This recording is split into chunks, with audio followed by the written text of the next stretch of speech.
So this just really has not been a good week.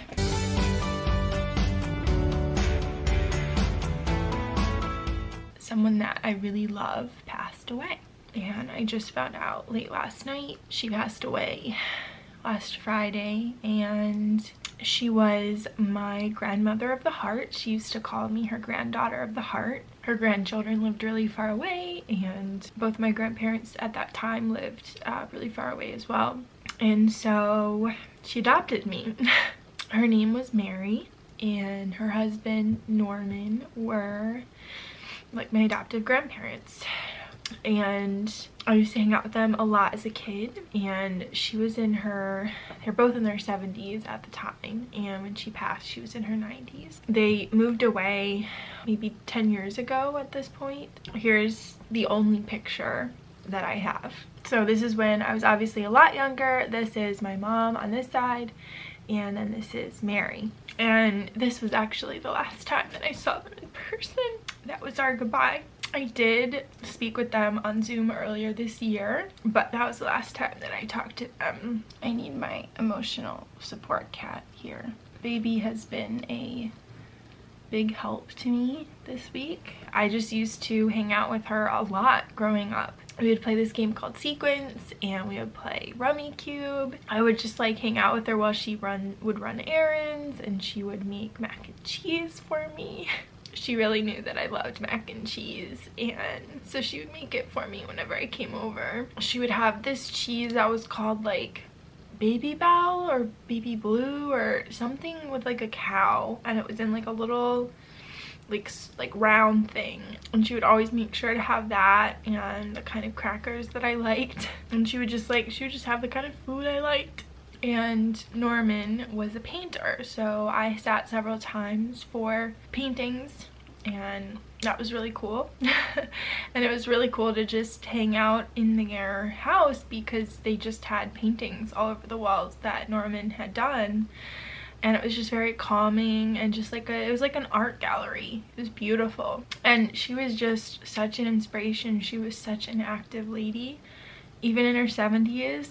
Her and Norman would go to the gym like every day. Yeah, she was just so social. She was like a social butterfly. She would like take care of people and hang out with people who needed it, and she was very active in, it was called the UFN, Unitarian Universalist Fellowship of Newark, and that's how we actually originally met them. And so she was very active in that community, and just like everyone knew her, and she was just this like incredibly bright person that was just a light for everyone. And her celebration of life is tomorrow, and we can see it virtually.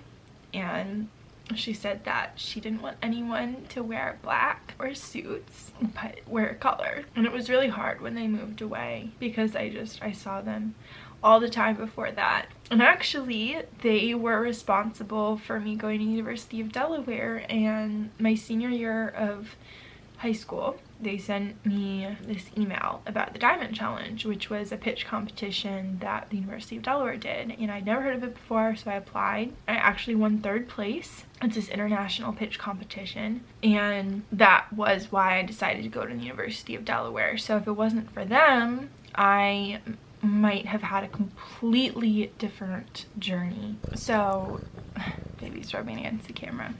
Truly, I owe it all to them for my journey and where I am now, because they were just pivotal.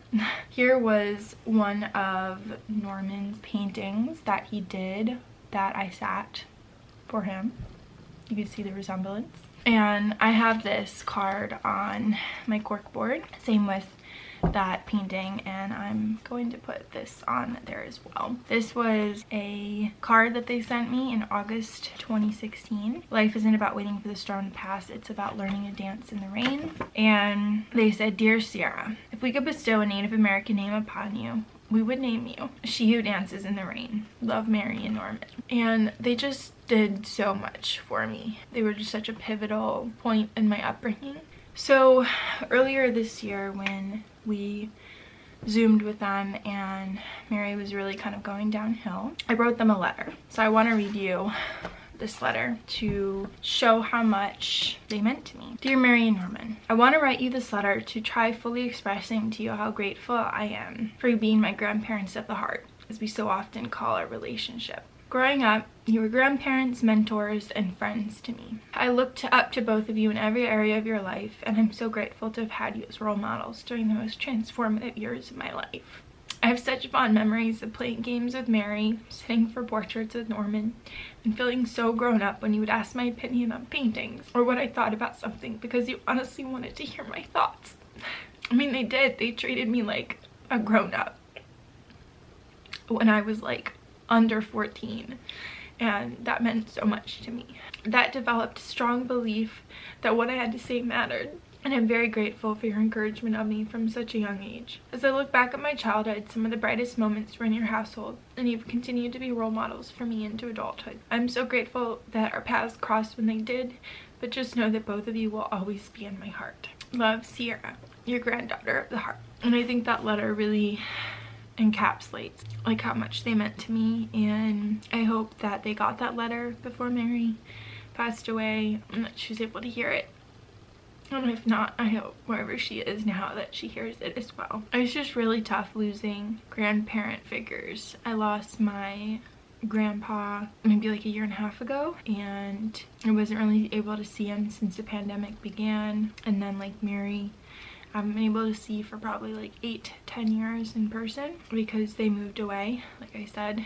So yeah, it's just really tough dealing with that, and especially this week because you will know from the last video how difficult the past couple of weeks have been. And so yeah, it's just been extra hard. Something that was really beautiful though was that Periwinkle, Wink for short, our outdoor stray cat who's been coming around and who I believe is my guardian angel. Last Wednesday and Thursday, when I was having the toughest days right after my doctor's appointment where I found out I wasn't gonna get any relief, he literally spent the whole day on our deck. And he's never done that before. He's only come at night in the past. Then he came last night after I heard about Mary, and we just hung out on the deck again.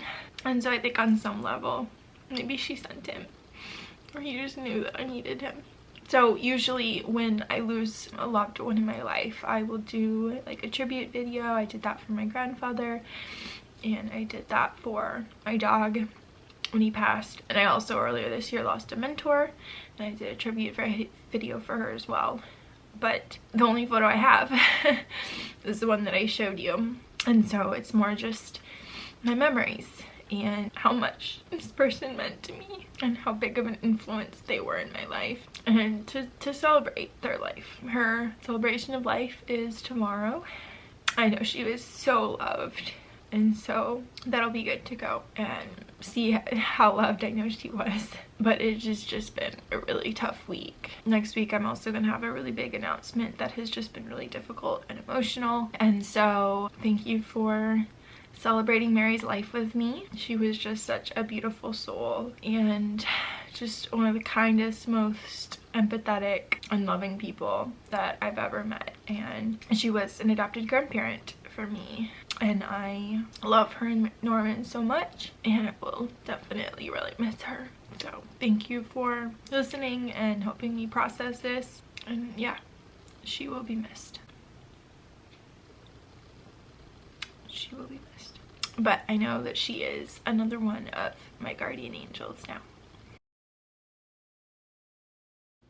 Well, I'm amazed at the prolific activity that you've been able to create.